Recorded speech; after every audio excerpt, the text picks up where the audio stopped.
Hi everyone. Today we are going to discuss about community-based participatory research. So mainly we are going to see what is meant by community-based participatory research, what are the principles of community-based participatory research, what are the advantages of community-based participatory research, and among all this we are going to give more emphasis on the focus group discussion. What is focus group discussion? Why focus group discussion is needed? What are the steps in focus group discussion? What are the advantages and limitations of focus group discussions? And we're going to conclude with that. Okay. So, what is community-based participatory research? First of all, it is a collaborative process that equitably involves all the partners in the research process and recognizes the unique strength that each one begins. So the key word is that it's a collaborative process equitably involving all the partners. For example, if I'm going to study about malnutrition, if I'm going to do a research about malnutrition, it is going to involve not only the researcher, but the contribution will be from the organizational teams, from the study participants as well. And they are not going to participate only during the time of data collection. Rather, they will be involved throughout the research, like right from planning the design of study and then about how the study should be conducted in data collection. And after they collecting the data, how this data can be utilized to bring about a change in the policies, programs, and practices. And even after implementation of a program or policy, we are in order to follow it up and evaluate how well it is performing and how well it is reflecting on the community through all these stages. The whole community, all the partners will be equitably involved, and it recognizes the unique strength that each one of the stakeholder is bringing to the community-based participatory research. And this community-based participatory research begins with a research topic of importance to the community with the aim of combining knowledge and action, and our purpose is to bring about a social change for improving the community health and eliminate the health disparities. Okay. So, this community-based participatory research focuses on social, structural, and physical environmental inequalities through active involvement of community members, organizational representatives, and researchers in all the aspects of research process. So, the partners contribute their expertise to enhance the understanding of a given phenomenon and integrate the knowledge gained with the action to benefit the community involved. Ultimately, our aim is to benefit the community. So the community, who are the end users, are directly involved in this community-based participatory research. By this way, there are unique advantages which can be obtained. We will be discussing it in the later part of the presentation. Okay. Why should this community-based participatory research be promoted? Because this community-based participatory research is a process that helps in building healthy communities because of its emphasis on building trust, and genuine collaborative partnerships. The study findings can be used to help bring about changes in the programs, practices, and policies that in turn can help improve the health outcomes like health indicators. Okay, so there are basically 11 principles of community-based participatory research. The first principle is that this community-based participatory research recognizes community as a unit of identity, and everything starts with the community. The second principle is that this community-based participatory research builds on strengths and resources within the community. You might ask me, a layman in the community who is participating in this research, how can he be the strength? How can he be the resource? He is the strength. He is the resource because he has lived his whole life in a particular way. He has his own rich experiences and his own perceptions about things, and all this will turn out to be high quality data which can be utilized for better study outcomes. This community-based participatory research facilitates a collaborative, equitable partnership in all the phases of research involving empowering and power sharing process that attends to social inequalities. This community-based participatory research fosters co-learning and capacity building among all the partners. It also integrates and achieves a balance between knowledge generation and intervention for the mutual benefit for all the partners. This community-based participatory research also focuses on the local relevance of public health problems and on ecological perspective that attend to the multiple determinants of health. It also involves system development using a cyclical and iterative process.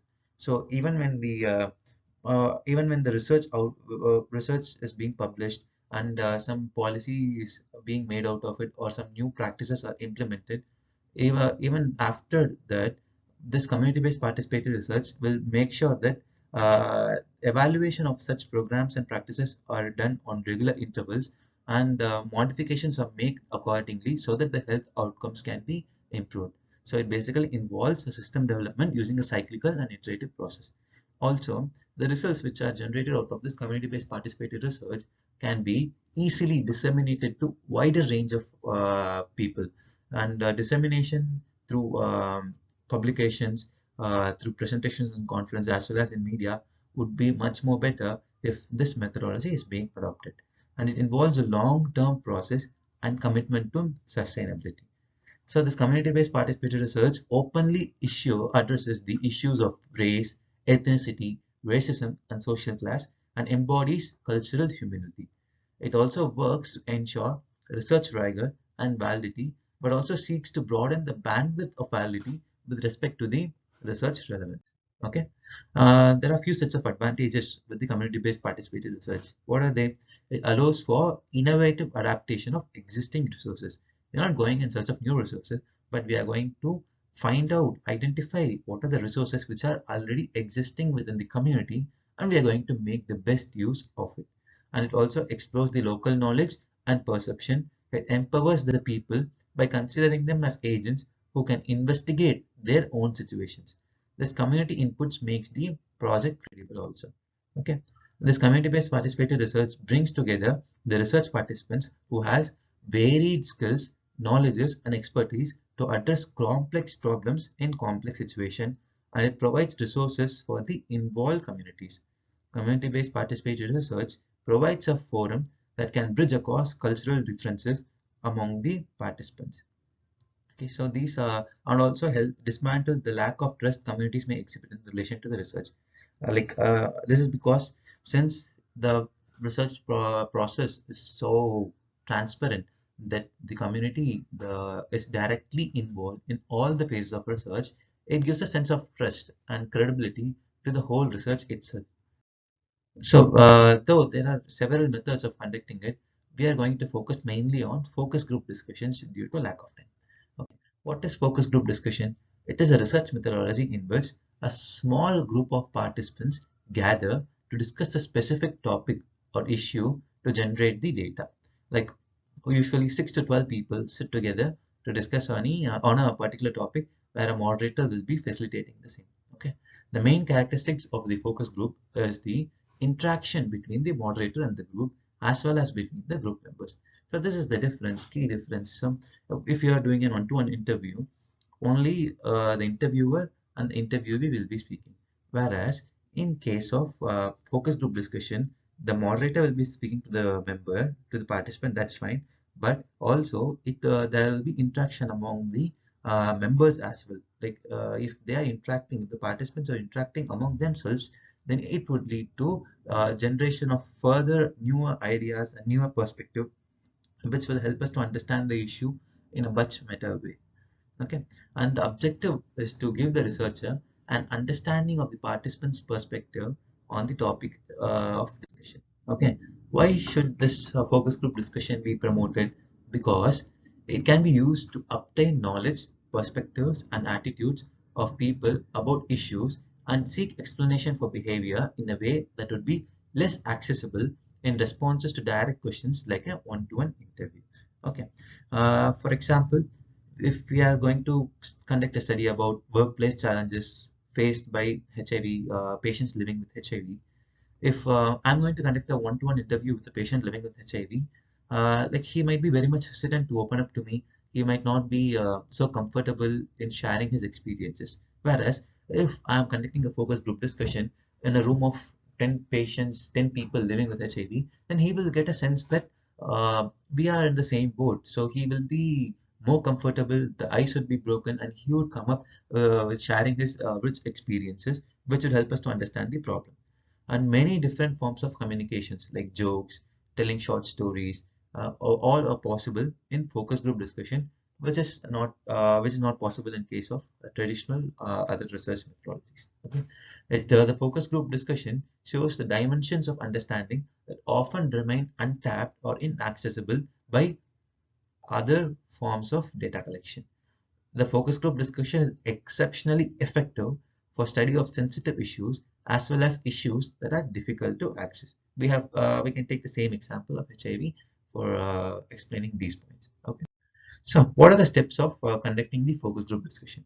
So the first step which we are going to see is the formulating the research question. So first, as a researcher, I should have a clear idea about what issue I'm going to discuss. And the issue should be specific. It should be narrowly focused so that cohesion is not lost, and we will get rich data about a particular topic of interest. The second thing is to prepare a discussion guide. So it is nothing but a framework which is being provided to moderator so that he conducts the focus group discussion in a smooth fashion.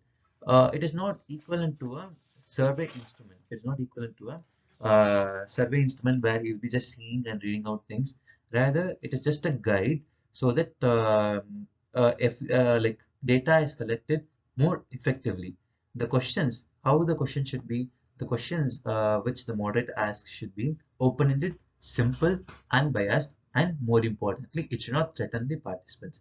And the guide should also allow the flexibility so that he can adjust according to the current situation, like unanticipated issues that are generated during the discussion. See, we are not conducting a structured interview, having a questionnaire and just sticking or just collecting the responses by giving them options. We are going to keep it open-ended, and hence flexibility should be there. And this guide, discussion guide, should be prepared accordingly.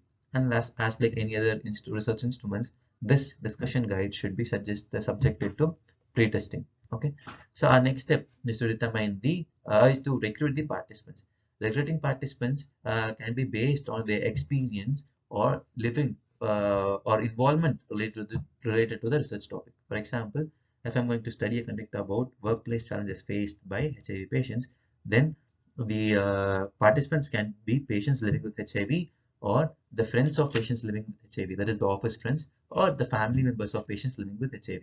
So before starting focus group discussion, while conceptualizing the idea, we should have a clear thought about who should be involved, who should be recruited. And this participants can be included by any method of convenience, any sampling methods like the snowball sampling. Okay. And the size of the group. Next is the determining the size of the group. Ideal size is usually 6 to 12. If the group size is less than 6, one or two members might be very much proactive, and others might not be so much comfortable in discussing. And if those one or two people complete sharing the experiences, then a silence would evolve, and that it is difficult to overcome the friction and take the discussion further on. So this is the challenge with these small size groups. Whereas in large size groups, it is difficult. It is difficult because the discussion might lack cohesion. It might go in directions in which it is not intended to go, and the participants may become frustrated because they need to wait for a long time before their turn comes. So it's ideal to have a group of 6 to 12 people, and we should determine the number of focus group sessions as well. And how many sessions I should conduct, it purely depends upon the scale of my research, purpose of my research, and the heterogeneity of the participants. For example, as I said earlier, workplace challenges in HIV. So I can do one session exclusively for the patients living with HIV, one session for exclusively the office friends of HIV patients, and another session for the family members of HIV. So by this, I can bring all the homogeneous participants together so that all feel that they are people along with people who are having the same set of problems or experiences, so they'll be more comfortable in sharing their own perspectives. Okay. The next step in a focus group discussion conduction is the determination of group composition. So if a group is so homogeneous, then we won't get any like we will get only limited data. There'll be a lot of repetitions of what is being said, and it won't be interesting. If a group is very wide, it is like very heterogeneous, then it is difficult that the group may lack proper direction, and a lot of unnecessary issues are brought into the discussion. So a group should have some diversity which enhances the discussion. Okay. Next is the study setting. We need to group setting. We need to determine where we are going to start conduct the study, what is the venue, and this venue should be geographically convenient to all our participants. Okay. And the discussion should be free from the outside distractions like the background noise. So for example, if I'm going to conduct a group discussion and the place I'm going to conduct is very noisy, then it will hinder the concentrating ability of the participants, as well as most of these sessions will be recorded. So the audio quality will also be poor if a lot of background noise is being involved in the location. Okay. And also, yeah, everything should be carefully planned, even up to the level of arranging the seats. So preferably a round table is preferred, so that participants can see each other and it's easy for them to interact with each other. Okay. Next, we should determine the role of a moderator and note taker. So the moderator usually serves as discussion leader, and they guide the participants throughout the discussion. They look after the group dynamics. If someone is so proactive and is not letting allow others to speak, he should he should break the flow of these such so proactive members in a gentle way, so that others are given a chance to speak. Similarly, if someone is not opening his mouth at all, then the moderator should encourage such silent participants to come up with their ideas and thoughts. And what is the role of a note taker? They capture whatever is being said, all the phrases, statements, everything. But more importantly, he even captures the non-verbal communications like the facial expressions, tones of voice, etc. Okay. The final step is the conduct of the discussion itself. So how will we conduct a discussion? First, for example, I'm the moderator. I'll go and I'll introduce myself, and I'm going to brief about the overall discussion and what is the objective of the research. Then I'll explain them ground rules, what I exactly expect out of the participants, and I'll assure confidentiality. I will also tell that the session is recording and take their consent, and brief the participants about each stage. Like if we are discussing on a subtopic, at the end of each subtopic, I should summarize them and check whether my understanding is correct. And even and at the end of the whole session also, I should summarize so that like nothing wrong is taken home. Okay. And we should the moderator should also curb the dominant participant and encourage the silent participants, and emphasis should be given in in-depth exploration of the perceptions of the participants. The and If I am the moderator and I'm conducting a study about HIV people, patients living with HIV, I should be unbiased. If, for example, if HIV person is sharing about his sexual practices, sharing his experience about sexual practices, I should not be judgmental. I should not be biased. If the participant feels that I am judgmental, he will stop revealing his experiences, and by that way, we won't be able to understand the problem to the fullest. Hence, we should be unbiased. We should not be judgmental. Okay, so these are the steps in conducting a discussion, and as like any study, we are going to analyze at the end and we are going to report the findings. So one point I would like to highlight is that we would obviously be uh, producing a transcript of the entire discussion with the help of the audio which is being recorded. One more thing is that we should also compare it to the notes which we have taken, so that no data is left out. Okay.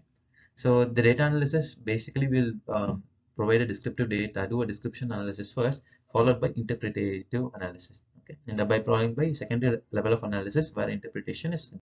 Okay, there's an example of how note taker takes note of everything, including the seating arrangement. Okay, the next thing, what are the advantages of focus group discussions?